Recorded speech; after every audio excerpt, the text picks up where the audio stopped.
Welcome back to Poole TV. I'm Monica, and today I'm going to take you on a tour of my brand new updated small sewing space.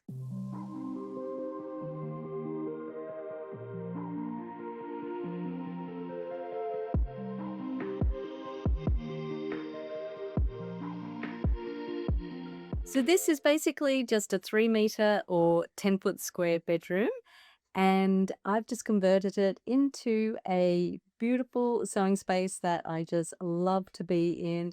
And the purpose of redesigning my space was, you may have seen my last video, and in that video I thought I had it all worked out, but once you start working in a space you realize that things aren't quite working. Like, if I wanted to work on a large quilt or a large project, I had to head out to the kitchen and use the kitchen bench to do cutting out, and just anything large, I had to use the kitchen.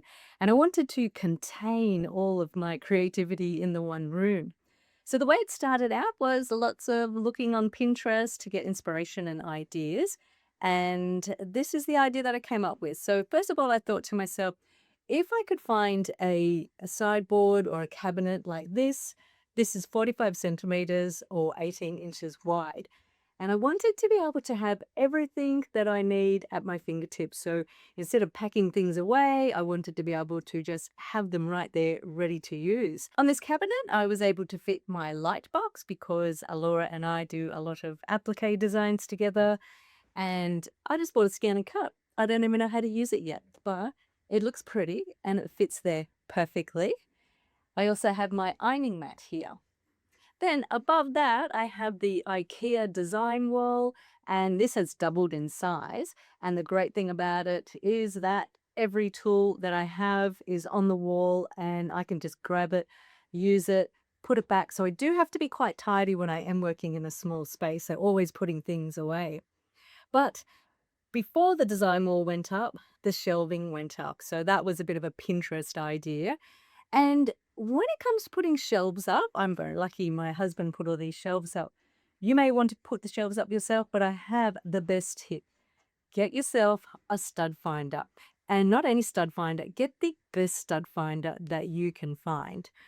That made the job so easy. So we use these nice white brackets and silver screws, and I felt that it kind of gave it like a soft industrial look, and it's just raw pine that we've used for the shelves. So 2 shelves right across the wall. We have the wider shelf and then a narrow shelf. Now the narrow shelf was just an absolute game changer for me. I have been collecting all of my trims and bits and pieces, and I found these great little plastic jars, and I was able to put all my bits and pieces in there. Now I know what I have. It's on show, it looks pretty. When I need something, I can just grab that, take something out, and put it back up again. The second shelf, great for folding up some quilts. That looks pretty there. These tubs here, these are actually my project boxes. So rather than having like an ugly plastic tub sitting on my shelf, I went and purchased these really pretty gift boxes. So they're just that cardboard, and they're the projects that I'm working on at the moment. So easy to just grab, put it on the table, work with what I'm, making, and then I can pop it back up there when I head on to a different project. Great spot for my favorite books, and a pretty picture of my mum and dad over there. And speaking of books, this is my book called The Quilt-as-you-go Companion. I think it's the ultimate book on quilt-as-you-go. There's 5 different ways to do quilt-as-you-go, plus different ways to do borders, and QR codes and links to video tutorials for an interactive learning experience. Moving over to this wall, I have 2 hook racks, which is just the perfect space to display some of my handbag designs and children's clothing pattern designs. And this little pattern here is the baguette bag, and this is one of our most popular tutorials on YouTube. So there's a free pattern, and I actually love taking this little bag out with me. It's one of my favorite little patterns. The Mirabella bag pattern, I made this one with cork on the back, and this is a great little pattern. That's pinning up. Nice and deep bag, and keeps all your belongings nice and safe with the zipper across the top. Little clips there. And this one actually converts from a backpack to a shoulder bag, so a great little travel bag, and made extra nice with that little bit of cork there. some of my children's clothing designs. I have so many patterns that are just on my hard drive that I really do need to convert to PDF. So if you'd love to see some children's clothing patterns, let me know in the comments and I'll get Laura working on these into PDF patterns. But the thing that makes it all work is my brand new table. So this is the Horn adjustable height table. So this is available in Australia. And you can actually get it with a motor or without. I actually wanted the motor, but it wasn't available at that point in time. So it just has like a handle on the side, and I can wind this up. That was a workout, and I think I can still get the motor attached to this, and I think that's what I'm going to do. When I'm cutting, it's perfect. Fits my cutting mat over here, so I can cut at a level where I'm not hurting my back. And then when I'm sewing, I can wind it back down and I can sew. The other thing is, it's been a long time since I've actually had a flatbed to work on.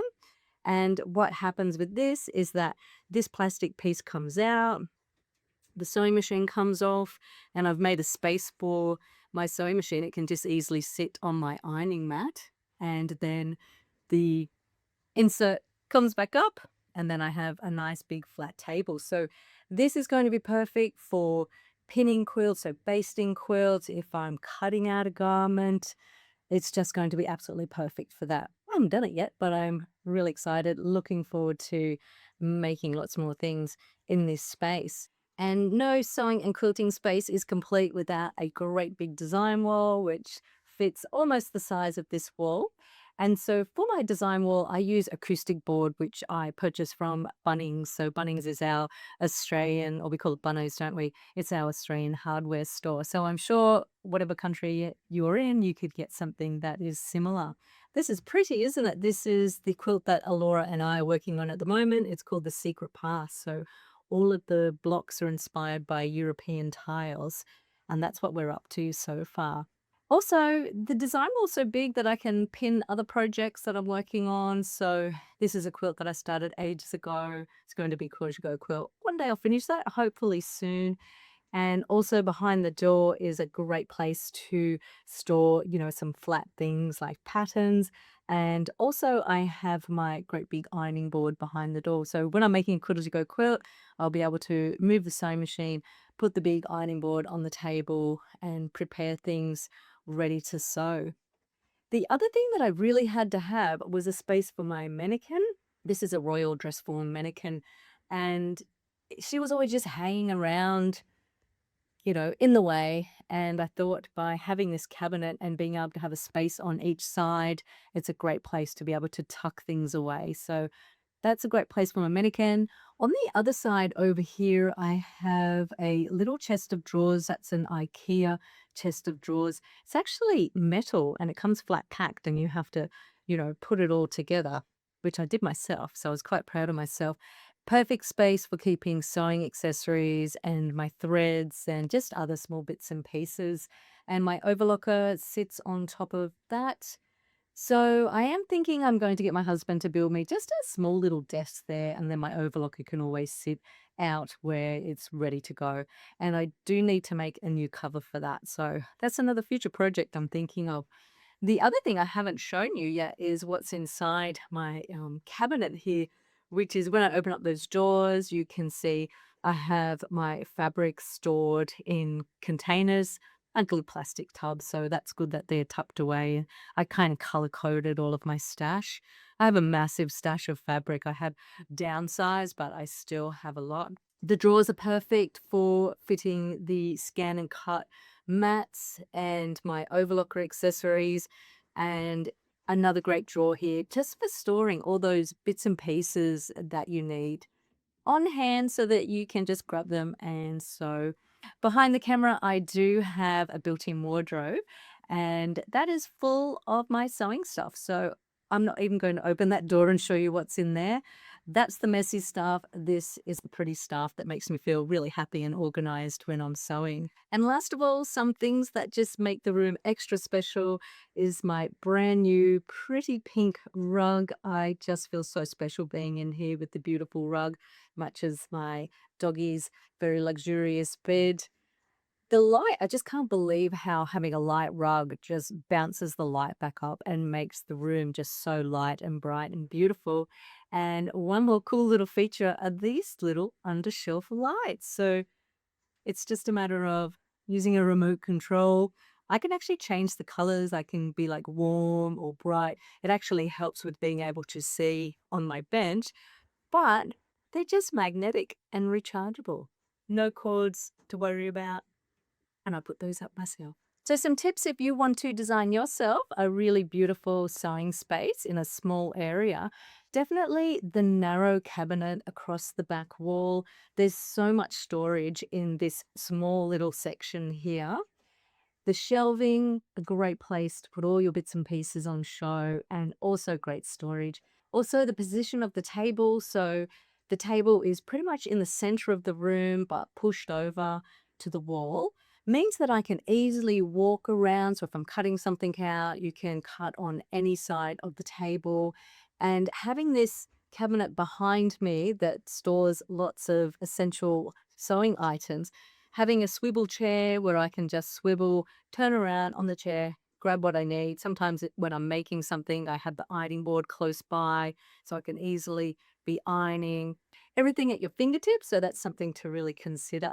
So if you have some great tips for a small sewing space, let us know in the comments. We'd love to hear what you've got to say.